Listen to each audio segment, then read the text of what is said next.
Hi, Kristen. This is for you. We're sorry you missed your thunderstorm, but one came the day after you left.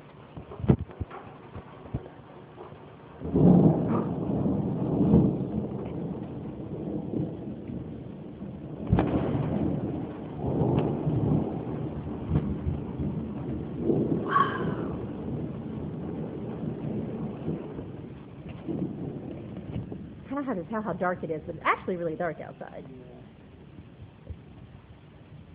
And Karen and Tad and Ellie are sitting in the garage watching it lightning and listening to it thunder and rain.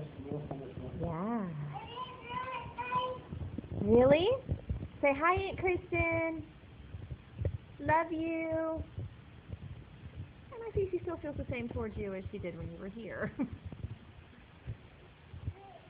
right, we love you and miss you.